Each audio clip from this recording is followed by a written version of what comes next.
Hola, esto es Eco de Relatos. Hoy leeremos Sentido y Sentimiento de Jane Austen.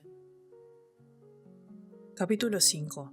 No bien hubo despachado su respuesta, la señora Dashwood se dio el gusto de anunciar a su hijastro y a la mujer de éste que ya tenía casa, y que no iba a molestarlos más tiempo del que requiriera disponer de todo lo necesario para habitarla. El matrimonio escuchó la noticia con sorpresa. La señora de John Dashwood no dijo nada, pero su marido expresó la cortés confianza de que no fuese a fijar su residencia lejos de Norland. La señora Dashwood tuvo la gran satisfacción de responderle que se marchaba a Devonshire. Al oírlo, Edward se volvió precipitadamente y, con voz sorprendida y preocupada, que para ella no necesitaba explicación, repitió: «¿Devonshire? ¿De verdad se van a Devonshire? ¿Tan lejos de aquí? ¿Y a qué parte?» La señora Dashwood explicó la situación de la casa. Estaba a 4 millas al norte de Exeter. «No es más que una casa de campo», continuó, «pero espero recibir allí a muchos de mis amigos. No será difícil añadirle 1 o 2 habitaciones, y si mis amigos no hallan impedimento en hacer un viaje tan largo para ir a verme, estoy segura de que yo no hallaré ninguno en darles alojamiento», concluyó, invitando muy amablemente al señor y la señora de John Dashwood a visitarla en Barton, y a Edward le invitó aún con mayor cariño. Aunque la última conversación con su nuera la había convencido de no seguir en Norland más de lo indispensable, no había producido en ella el menor efecto sobre el punto al que principalmente estaba encaminada. Separar a Edward y Elinor seguía estando tan lejos de su ánimo como antes, y deseaba hacer notar a la señora de John Dashwood, mediante esta inequívoca invitación a su hermano, lo muy sin cuidado que le traía su oposición a la pareja. El señor John Dashwood no dejó de repetirle a su madre lo muchísimo que sentía que hubiera alquilado una casa a tanta distancia de Norland, por lo que no podía prestarle la menor ayuda en la mudanza de sus pertenencias. La ocasión le contrariaba sobremanera, pues el mismo esfuerzo al que había reducido el cumplimiento de la promesa que había hecho a su padre resultaba impracticable a la vista de este arreglo. Se envió el ajuar por mar. Consistía principalmente en ropa blanca, loza, porcelana y libros, y un bonito piano propiedad de Marianne. La señora de John Dashwood suspiró al ver partir los embalajes. No podía dejar de pensar en lo injusto que era que la señora Dashwood, cuya renta iba a ser tan insignificante comparada con la suya, hubiera de tener un ajuar tan espléndido. La señora Dashwood arrendó la casa por 1 año, estaba ya amueblada y podía ocuparla de inmediato. Ninguna dificultad se planteó por parte alguna de las contratantes, y esperó tan solo a disponer de sus efectos personales en Norland y a decidir su futuro servicio doméstico para partir rumbo al oeste. Lo cual, dada su extrema rapidez a la hora de llevar a cabo las cosas que le interesaban, no tardó en producirse. Los caballos que le había dejado su marido habían sido vendidos poco después de su muerte, y ahora, habiéndose presentado una oportuna oferta para hacerse cargo del carruaje, lo vendió también, vivamente aconsejada por su hija mayor. Para conveniencia de sus hijas, y si hubiese obedecido solo a sus propios deseos, lo habría conservado, pero la discreción de Elinor prevaleció. Fue también la sensatez de ésta la que limitó a 3 el número de sirvientes, 2 doncellas y un hombre, de los que se proveyeron rápidamente, eligiéndolos entre los que habían formado parte de su servicio en Norland. El hombre y una de las doncellas partieron sin más tardanza a Devonshire a preparar la casa para la llegada de su señora, pues como Lady Middleton era una completa desconocida para la señora Dashwood, ésta prefería ir directamente a la casa antes de estar invitada en el Parque Barton, y confiaba tan ciegamente en la descripción de Sir John que no sentía curiosidad por examinarla personalmente antes de entrar en ella sabiendo la suya. Su impaciencia por marcharse de Norland no pudo verse disminuida, dado el regocijo evidente de su nuera ante la perspectiva de la mudanza, un regocijo que apenas trató de disimular con una fría invitación a retrasar su marcha. Ahora tenían ella y su marido una oportunidad para satisfacer la gran promesa hecha al difunto señor Dashwood. Ya que su hijo se había desentendido en el momento de recibir la herencia, quizá ahora, al dejar ella la casa, pensará que tenía ante sí una ocasión idónea para cumplirla. Pero la señora Dashwood no tardó en renunciar a toda esperanza al respecto, y en convencerse, por la orientación general de sus palabras, de que la ayuda de su hijastro terminaba con la manutención prestada en los 6 meses pasados en Norland. Hablaba tan a menudo de los crecientes gastos del cuidado de la casa y de las reclamaciones que pesaban sobre su bolsillo, a las que cualquier hombre de calidad estaba expuesto, más allá de todo cálculo, que parecía tener él mismo más necesidad de dinero que idea alguna de darlo. Muy pocas semanas después de recibir la primera carta de Sir John Middleton, su futura morada se hallaba ya tan perfectamente dispuesta que la señora Dashwood y sus hijas pudieron emprender el viaje. Muchas fueron las lágrimas que se vertieron en su último adiós a un lugar tan amado. Querido Norland, dijo Marianne la última noche errando en soledad frente a la casa. ¿Cuándo cesará mi pesar? ¿Cuándo aprenderé a reconocer mi hogar en otra parte? ¡Oh! Dichoso hogar, ¿cómo puedes saber lo que sufro al verte ahora desde aquí, desde este lugar, desde donde tal vez no vuelva a verte nunca más? Y vosotros mis árboles, a quienes conozco tan bien, pensar que seguiréis siendo los mismos, que no se os caerá ni una sola hoja porque nosotras partamos, que ni una sola rama dejará de moverse porque ya no podamos contemplarlas más. No, seguiréis siendo los mismos, sin conocer el placer o el dolor que ocasionáis, e insensibles a cualquier cambio que se produzca en aquellos que caminan bajo vuestra sombra. Pero ¿quién? ¿Quién os queda? ¿Quién os disfrutará? Capítulo 6. La primera parte del viaje transcurrió demasiado imbuida por la melancolía para ser otra cosa que tediosa y desagradable. Pero, a medida que se acercaban a su destino, el interés por la fisonomía de unas tierras que estaban a punto de habitar venció la desidia, y al entrar en el valle de Barton, lo que vieron les infundió optimismo. Era un paraje fértil y agradable, con buenos bosques y rico en pastos. Tras serpentear su curso más de una milla, llegaron a la casa. Delante, una pequeña parcela de césped eran todos sus dominios, y a ellos accedieron tras pasar un bonito postigo. Como casa, la cabaña de Barton, si bien pequeña, era cómoda y sólida, pero como casa de campo tenía sus limitaciones, pues el edificio tenía una forma regular, la techumbre era de tejas, las persianas no estaban pintadas de verde, ni las paredes cubiertas de madreselva. Un estrecho pasillo conducía directamente a través de la casa al jardín posterior. A ambos lados del vestíbulo había una salita de estar, de unos 16 pies cuadrados, y tras él estaban la cocina y sus dependencias y las escaleras. 4 dormitorios y 2 buhardillas formaban el resto de la casa. No era de construcción antigua y estaba en buen estado, pero en comparación con Norland, qué pobre y pequeña resultaba. Sin embargo, las lágrimas que al entrar inspiraron los recuerdos pronto fueron enjugadas. La alegría de los sirvientes al verlas llegar las animó, y por el bien de las demás cada una resolvió fingir que estaba contenta. Eran los primeros días de septiembre, el clima era suave, y al verse supeditada su primera impresión del lugar a las excelencias del buen tiempo, el efecto favorable que produjo en ellas les fue muy útil a la hora de encomendarse a su aprobación definitiva. La casa estaba bien situada, elevadas colinas se alzaban justo enfrente de ella, y a no mucha distancia de ambos laterales. Algunas eran campo raso, las demás estaban cultivadas y pobladas de árboles. El pueblo de Barton se extendía en su mayor parte sobre una de esas colinas, y constituía una agradable vista desde las ventanas de la casa. La perspectiva desde la parte delantera era más amplia, dominaba el valle entero y abarcaba hasta las tierras de más allá. Las colinas que rodeaban la casa cerraban el valle en esa dirección, con otro nombre y con otro curso. El valle seguía ramificándose entre 2 de las colinas más abruptas. Con el tamaño y el mobiliario de la casa, la señora Dashwood se mostró en conjunto satisfecha, pues, aunque su antiguo estilo de vida exigía muchos complementos a lo que era solo indispensable, nunca dejaba de ser para ella un placer hacer añadidos y reformas, y en estos momentos disponía de dinero suficiente para dotar a sus dependencias de todo lo necesario para una mayor elegancia.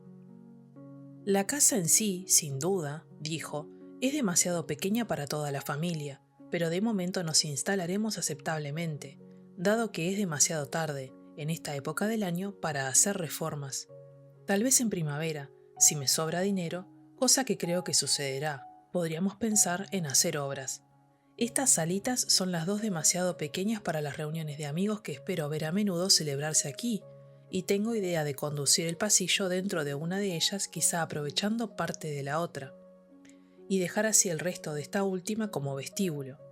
Esto, así como una nueva salita para las visitas que no será difícil de añadir, junto con un dormitorio y una buhardilla arriba, dará como resultado una casita de campo cómoda y acogedora.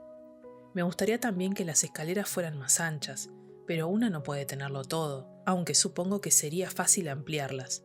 Ya veré cuáles son mis deudas con el mundo cuando llegue primavera, y de acuerdo con ellas haremos planes para nuestra reforma. Mientras tanto, hasta que pudieran llevarse a cabo todas estas alteraciones a cuenta de los ahorros de una renta de 500 libras anuales, percibida por una mujer que no había ahorrado en su vida, tuvieron todas la sensatez suficiente para contentarse con la casa tal como estaba, y cada una se dedicó a atender sus particulares cuidados, e hizo cuanto pudo, colocando por todas partes libros y demás pertenencias, por crearse un hogar. El piano de Marianne fue desembalado y convenientemente emplazado, y colgaron los dibujos de Elinor en las paredes de su salita de estar.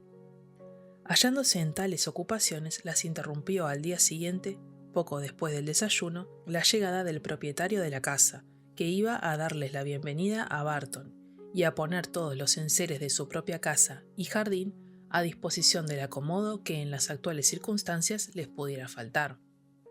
Sir John Middleton era un hombre bien parecido, de unos 40 años. Las había visitado anteriormente en Stanhill, pero hacía demasiado tiempo para que sus jóvenes primas se acordasen de él. Su semblante era completamente jovial, y sus modales tan cordiales como el tono de su carta. La llegada de sus parientes parecía depararle verdadera satisfacción, y el bienestar de éstas ser objeto de verdadera solicitud por su parte. Expresó muchas veces el firme deseo de que vivieran en las condiciones más sociables con su propia familia, y las instó tan amigablemente a ir a cenar todos los días al Parque Barton hasta que estuvieran completamente instaladas que, aunque sus ruegos fueron llevados a un punto de perseverancia que rebasó la cortesía, no pudieron ellas hacerle desprecio. La amabilidad de Sir John no se limitó a las palabras, pues una hora después de haberse marchado, llegó del Parque Barton una gran cesta llena de fruta y hortalizas, y antes de que acabara el día fue seguida por un presente de casa. Insistió además en ocuparse del correo de todas las cartas que escribieran o recibieran, y tampoco quiso verse privado del placer de mandarles su periódico todos los días. Lady Middleton les había hecho llegar por mediación de su marido un mensaje muy atento, que denotaba el propósito de presentar sus respetos a la señora Dashwood, tan pronto como se le diera la seguridad de que su visita no sería inoportuna. Y como este mensaje fue respondido con una invitación igual de cortés, su señoría les fue presentada al día siguiente. Tenían por supuesto grandes deseos de conocer a la persona de la que tanto dependía su bienestar en Barton, y su elegante presencia respondió favorablemente a ellos. Lady Middleton no tenía más de 26 años, tenía un bonito rostro, una figura alta e impresionante, y era grácil en su trato. Sus maneras hacían gala de toda la elegancia de que estaba desprovisto su marido, pero habrían sido mejores si hubieran tenido algo de la franqueza y afabilidad de éste, y la visita fue lo suficientemente larga para que la dama desmereciera un poco en la admiración de sus primas, pues reveló que, aunque perfectamente educada, era fría y reservada, y que no tenía por sí misma nada más que decir que 4 trilladas preguntas y aseveraciones.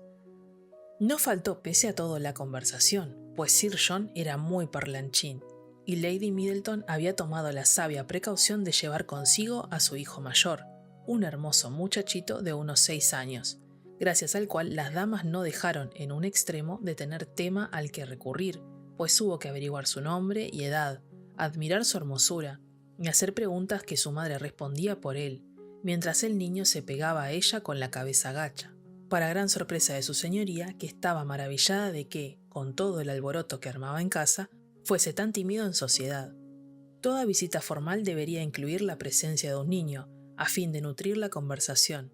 En el caso presente se emplearon 10 minutos en determinar si el muchacho se parecía más a su padre o a su madre, y en qué pormenores consistía su parecido con cada uno, pues por descontado todos disentían, y todos se quedaban atónitos ante la opinión de los demás. No tardaron las Dashwood en tener oportunidad de debatir el tema del descanso de los niños. Sir John, mientras tanto, se negó a abandonar la casa sin obtener la promesa de que irían al día siguiente a cenar al Parque Barton. Capítulo 7.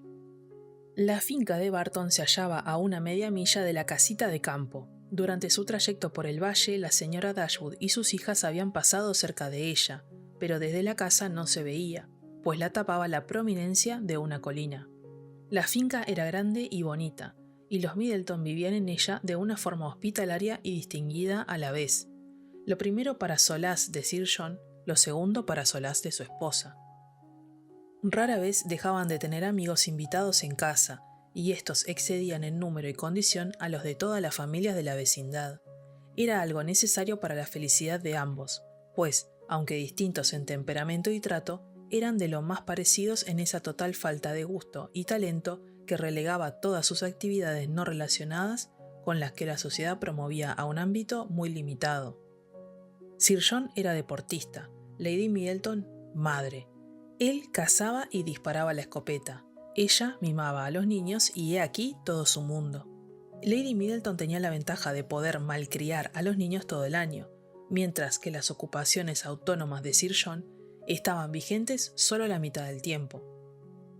Constantes compromisos en casa y fuera de ella suplían, sin embargo, cualquier deficiencia en materia de carácter y educación. Eran un estímulo para el buen humor de Sir John y permitían a su esposa ejercitar su buena crianza.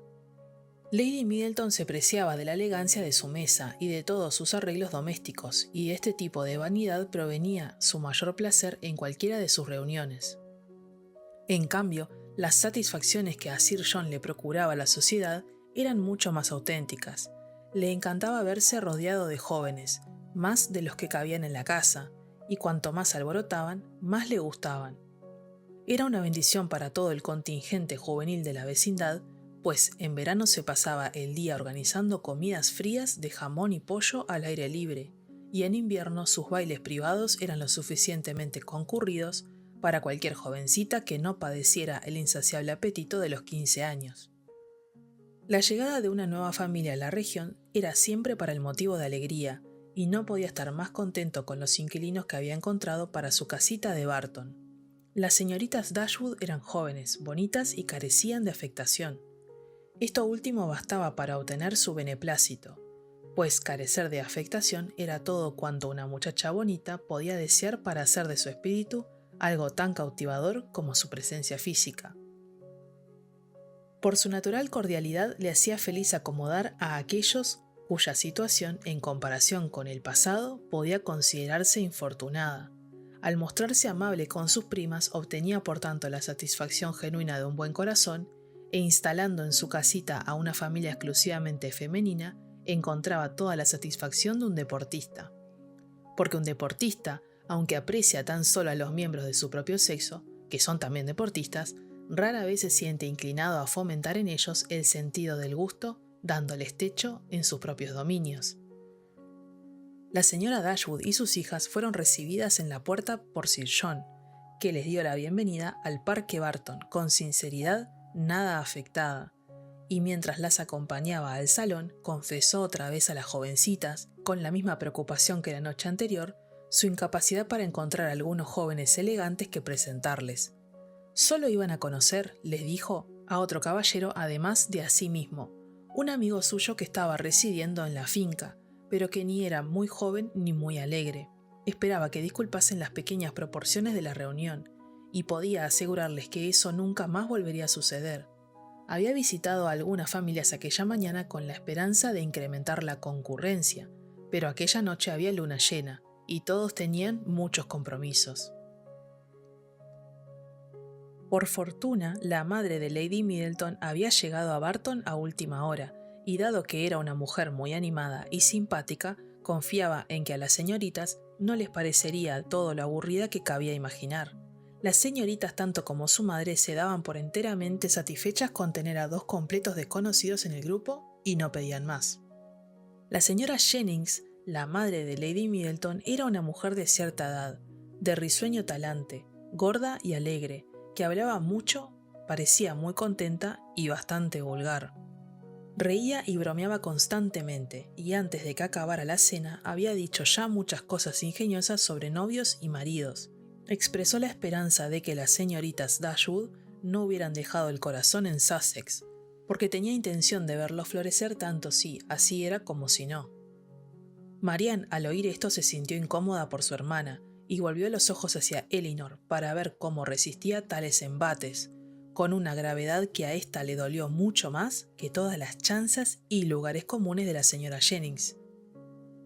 El amigo de Sir John, el coronel Brandon, no parecía, por semejanza de carácter, más adecuado para ser su amigo que Lady Middleton para ser su esposa, o que la señora Jennings para ser la madre de Lady Middleton. Era hombre callado y circunspecto, no tenía sin embargo un aspecto desagradable, pese a ser, en opinión de Marianne y Margaret, un completo solterón, pues andaba inoportunamente por los 35, pero, aunque su rostro no era atractivo, su expresión era sensible, y sus modales particularmente caballerosos. Nada había en ninguno de los miembros del grupo que pudiera recomendar su compañía a la familia Dashwood, pero la fría sosería de Lady Middleton era tan especialmente insoportable que, comparada con ella, la seriedad del coronel Brandon y hasta la ruidosa alegría de Sir John y de su suegra resultaban interesantes. El entusiasmo de Lady Middleton tan solo pareció suscitarlo la entrada de sus 4 escandalosos niños después de la cena, que la manosearon, le rasgaron el vestido y pusieron fin a toda conversación que no estuviese centrada en sí mismos. Por la noche, como se descubrieran las cualidades musicales de Marianne, se la invitó a tocar. Se quitó el cerrojo al instrumento, se prepararon todos para rendirse cautivados, y Marianne, que cantaba muy bien, atendió sus peticiones y pasó revista a la mayor parte de las canciones que Lady Middleton había aportado al matrimonio, y que quizás seguían desde esos días en el mismo sitio sobre el piano, pues su señoría había festejado el acontecimiento renunciando a la música, aunque según el relato de su madre antes tocaba extremadamente bien, y según el suyo propio era una gran aficionada a hacerlo.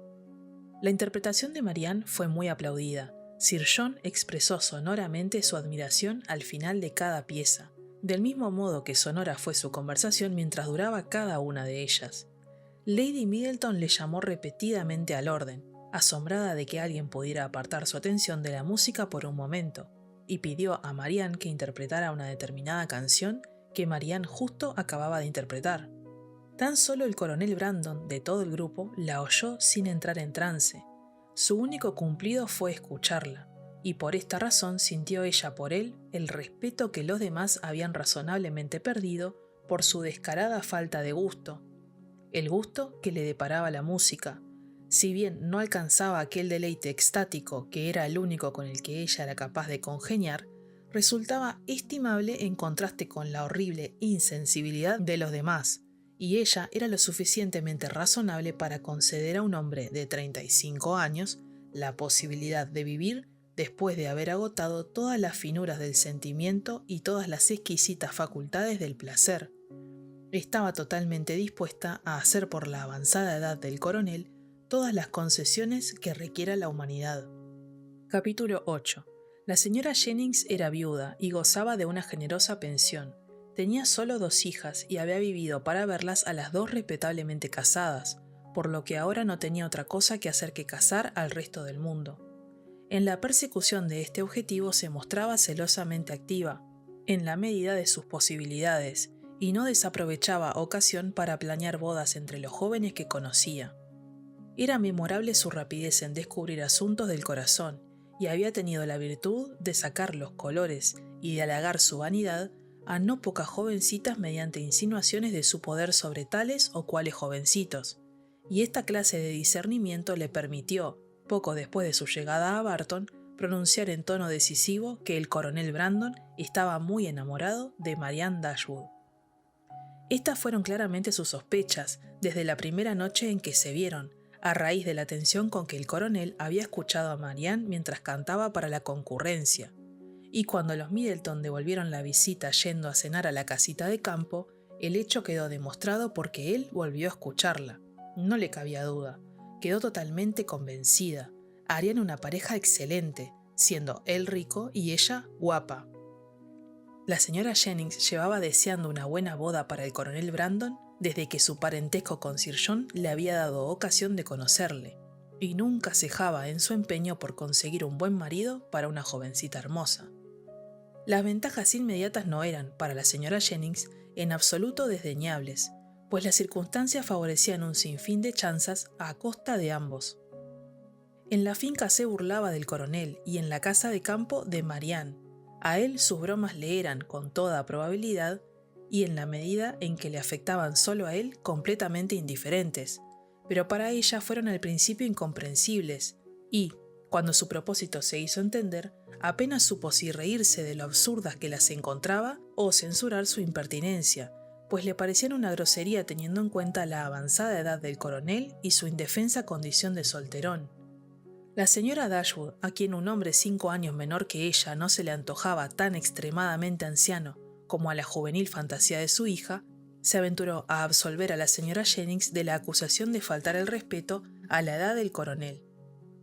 Pero al menos, mamá, no podrás negar que la acusación es absurda, aunque no puedas creerla malintencionada. El coronel Brandon es ciertamente más joven que la señora Jennings, pero es lo suficientemente viejo para ser mi padre. Y si tuviera estímulos suficientes para enamorarse, haría ya tiempo que habría enterrado toda sensación por el estilo. Es ridículo. ¿Cuándo podrá verse libre un hombre de tales agudezas, si la edad y la enfermedad no le protegen? «¿La enfermedad?», dijo Elinor. «¿Es que para ti el coronel Brandon es un enfermo? No me asombra que su edad pueda parecerte a ti mucho mayor que a mi madre, pero no puedes engañarte al punto de pretender que no pueda utilizar sus piernas y brazos. ¿No le habéis oído quejarse de reuma? ¿Y no es esta la enfermedad más común cuando la vida declina?» «Tesoro mío», dijo su madre riendo, «con estos razonamientos estarás temiendo continuamente por cómo declina la mía, y debe parecerte un milagro que yo haya llegado a la avanzada edad de 40 años. Mamá, no eres justa conmigo. Sé muy bien que el coronel Brandon no es lo suficientemente viejo para que sus amigos teman perderle ateniéndose al curso de la naturaleza. Puede vivir 20 años más, pero 35 no es edad para el matrimonio». «Quizá», dijo Elinor, «un matrimonio entre una persona de 35 y una de 17 no sea recomendable, pero quizá en el caso de una mujer soltera de 27 yo no diría que los 35 del coronel fueran un obstáculo para casarse». «Una mujer de 27», dijo Marianne, tras una breve pausa, «no puede nunca confiar en volver a sentir o inspirar amor, y si su hogar es estrecho o su fortuna pequeña, supongo que podría llegar a resignarse al oficio de enfermera, pensando en el bienestar material y la seguridad de estar casada. Casarse con una mujer así no sería impropio, sería un pacto de conveniencia, y eso complacería al mundo. A mis ojos no habría matrimonio alguno, pero eso es lo de menos. Para mí solo habría un intercambio comercial, en el que cada uno buscaría beneficio a expensas del otro». «Sería imposible, lo sé», replicó Elinor, «convencerte de que una mujer de 27 años pueda sentir por un hombre de 35 algo que se parezca lo suficiente al amor, y que haga de él una compañía deseable para ella. Pero debo oponerme a que condenes al coronel Brandon y a su mujer al constante confinamiento de una habitación de enfermo, solo porque a él se le ocurriera ayer, que hizo un día muy frío y húmedo, quejarse de un pequeño dolor reumático en un hombro». «Pero hablaba de chalecos de franela», dijo Marianne, «y para mí un chaleco de franela está indefectiblemente asociado a los dolores, calambres, reumatismos y a todos esos achaques que suelen afligir a los viejos y a los débiles. Si se tratara de unas fiebres violentas, no le despreciarías ni la mitad. Confiesa, Marianne, ¿no despiertan tu interés los pómulos enrojecidos, los ojos hundidos y el pulso rápido de un calenturiento?» Poco después de esto, cuando Elinor salió de la habitación, Marianne dijo: «Mamá, hablando de enfermedades, me invade un temor que a ti no puedo ocultarte. Estoy segura de que Edward Ferrars no se encuentra bien. Llevamos aquí casi 15 días y todavía no ha venido a visitarnos. Solo una verdadera indisposición puede ser la causa de este retraso extraordinario. ¿Qué otra cosa puede retenerle en Norland?» «¿Tenías idea de que fuera a venir tan pronto?», preguntó la señora Dashwood. «Yo no. Al contrario, si he sentido la menor preocupación, ha sido al recordar que a veces mostraba cierta falta de entusiasmo y de disposición en aceptar mi invitación, cuando le hablaba de venir a Barton. ¿Le estás ya esperando a Elinor? Nunca le he hablado de eso, pero desde luego debe estar esperándole.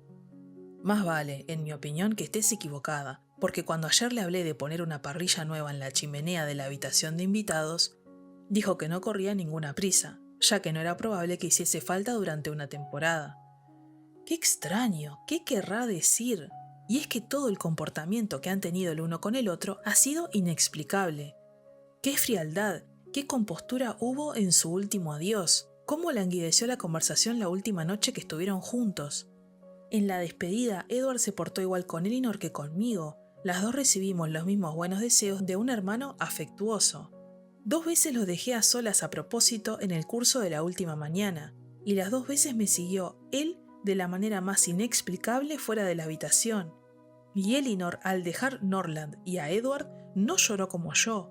Incluso ahora sigue conservando su dominio de sí misma. ¿Cuándo está triste o abatida? ¿Cuándo trata de rehuir la compañía o la vemos en ella inquieta o descontenta?